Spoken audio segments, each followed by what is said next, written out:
Here's Johnny!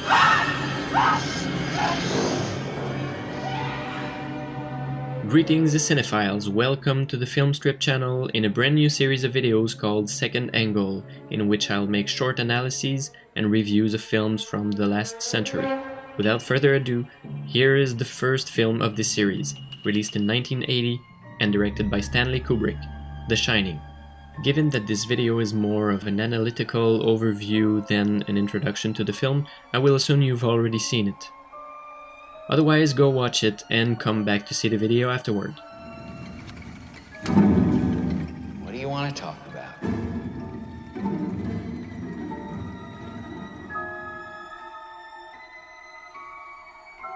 Very early in the film, they punctuate the story with rather vague markers of time. The interview, closing day. But as the story goes on, time becomes more definite and precise. It begins with a wide time setting, which lets us breathe a bit, before plunging us into a funnel's narrow end where the threat has a spatial but also temporal proximity. It is a good technique to create suspense, and on top of that, they took several occasions to warn the viewer against all the possible dangers that can occur in this isolated place. But you ain't got no business going in there anyway, so stay out. You understand? Stay out. Well, obviously, some people can be put off by the idea of staying alone in a place where something like that actually happened. Well, you can rest assured, Mr. Ullman, that's not going to happen with me. Speaking of gradual isolation, the coming of winter and strong snowfalls persistently isolate the location. It becomes bluntly inaccessible. Okay, yes, accessible for one single person. But hey, we know how that ends. Kubrick refuses to give us a heroic rescue. To hell with catharsis. We are then devoid of hope. It is indeed a very good structure, especially if we consider the story in a linear fashion. But in the way the story is told, time is not as simple as it appears. And the twins remind us that fact. Forever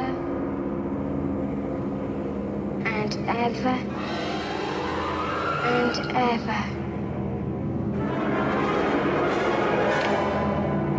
We are invited to consider time itself as being part of the menace, making it open and therefore uncertain.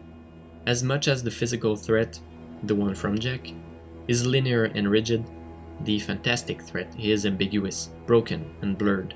Kubrick uses several editing techniques which breaks the linearity to include fantastic elements, inexplicable elements.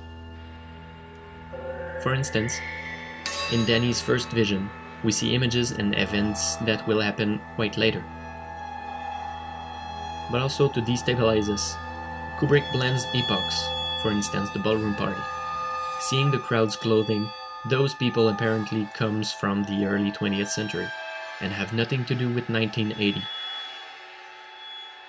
Here the term fantastic means the limit between the marvelous and the uncanny. The marvelous presents supernatural elements which are inherently part of the story world, meaning their distance from realism definitely has its place in the story, part of the world building and in the events taking place, such as in The Lord of the Rings or Star Wars. In comparison, the uncanny is an intrusion of the supernatural in a realistic world, which is finally revealed as being natural and can therefore be rationalized. Simply put, the fantastic realm consists of unexplained events.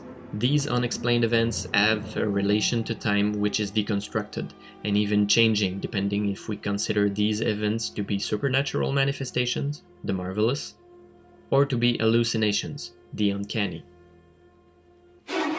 Let's consider the first option, the supernatural. These manifestations are out of anyone's control. We can see them as ghosts or spirits. Really something absolutely inexplicable, devoid of reason. We can easily conclude that these apparitions are the cause of Jack's descent into hell. After all, Jack seems to be the only one to find these visions to be normal. He accepts them, and even ends up listening to them, obeying them. Jack lets himself be influenced by these entities and tries to kill Wendy and Danny. But this world of the marvelous can encompass loads of possible theories in The Shining. For instance, do all these characters have The Shining, and are able to see moments from the past of the hotel? Or does the hotel itself have the shining and produces its own history of horrible events to its tenants, which would be very possible if we are to believe Dick Halloran? I guess you could say the Overlook Hotel here has something about it that's like shining. Is Tony really Danny's creation, or could Tony be in fact Danny, as a grown-up, being able to speak to himself in the past in order to help his younger self survive his father's violence? Are Lloyd, the crowd, and Grady in the big room really ghosts? And also, just what the hell is that? Now let's see the second option, hallucinations. At the other end of the spectrum, the causes of the threat do not come from the outside, but from inside of the characters themselves. The monster is fictitious, subjective, created by their troubled minds. Tony's a little boy that loves my mouth. Is Tony the one that tells you things? Yes. Starting with Danny, his character of Tony is perhaps a way for him to be reassured, especially when we learn that his father has had, in the past, violence towards him. I did hurt him once, okay? It was an accident. Completely unintentional. Could have happened to anybody. And it was 3 goddamn years ago. The little fucker had thrown all my papers all over the floor. All I tried to do was pull them up. A momentary loss of muscular coordination. Few extra foot-pounds of energy per second. Tony tries to protect Danny. He even seems to be, for him, a figure of authority. He takes over when Danny is insecure, or that he is dealing with a certain trauma. Danny makes Tony appear sometimes in the first half of the film, but Tony takes over completely as soon as he enters room 237. Danny's not here, Mrs. Torrance. Danny disappears, perhaps having been assaulted by Jack, until he is reunited with his mother at the end, and having killed his father. Danny is obviously a troubled boy who suffers from a certain trauma, which could explain his hallucinations. That's very good, Jack. Because for some people, solitude and isolation can of itself become a problem. Not for me. As for Jack, he suffers very probably from cabin fever. We see him in several occasions trying to fight boredom, or even be completely disconnected from his environment. His hallucinations push him to the limit, and he just loses it. The fact that these seemingly supernatural events are in fact mental creations can be a reason explaining why Grady somehow changes his first name when Jack starts seeing him, having heard and assimilated only part of the information during the interview. My predecessor in this job hired a man named Charles Grady as the winter caretaker. What do they call you around here, Jeevesy? Grady, sir. Delbert Grady.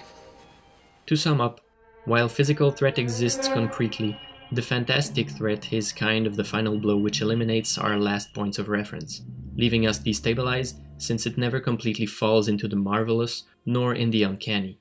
To support some of the themes, Kubrick built The Shining on a strong web of symbolism which often relates to ancient Greek mythology. Let's begin with Oedipus. We have the smallest possible group here to properly illustrate the Oedipus complex, both parents and their son. To make it short, Oedipus was a king who, without knowing it, killed his father and married his mother. Yuck indeed, but hey, he did not know they were his parents. Freud puts the spotlight on this mythical tale in his research on sexuality. Roughly, the male child subconsciously wants to replace his father. He therefore wants to establish a sexual bond with his mother by symbolically killing his father. In the film, this behavior is at the root of the main conflict between the characters.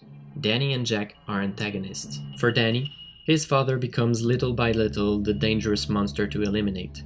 It is not a coincidence that the middle point of the film is precisely Jack's entrance into the room 237. It is probably the most sexualized place in the film.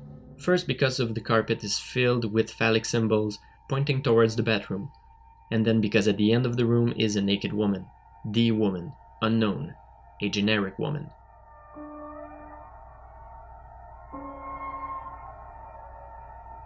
At the end of the film, Kubrick settles this Oedipus conflict. Danny finds his mother and his father dies.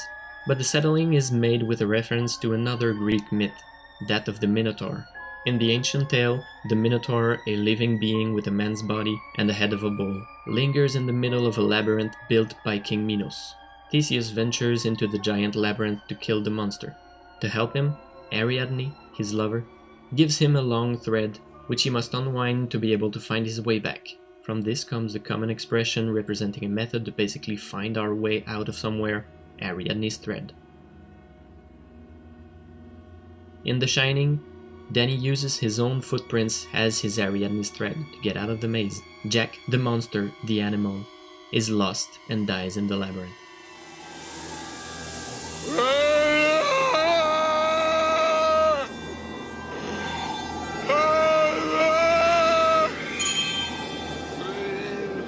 In psychology, the maze has a very strong symbolism. It sort of represents the complexity of the human psyche. Interesting to note, the only strange event seen by two characters is this one.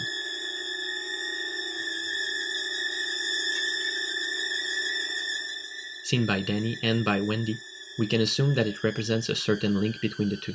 By taking into account this link, it's difficult to ignore a possible symbolism referencing this same link, menstruation, a stream of blood flowing down from an elevator shaft, right? Great party, isn't it? Thank you very much for watching, I hope you liked it. The Shining is one of my favorite films, so much to tell, to understand, to explore, extremely complex but also perfectly calculated. I intend to make other short analyses such as this one for classic films, but also reviews for recent films which I find to deserve another look at. To see my other videos, go check out the channel's page. I hope you'll make some nice discoveries. Subscribe to the channel to be notified of my next videos. I'm René for Second Angle, and see you soon.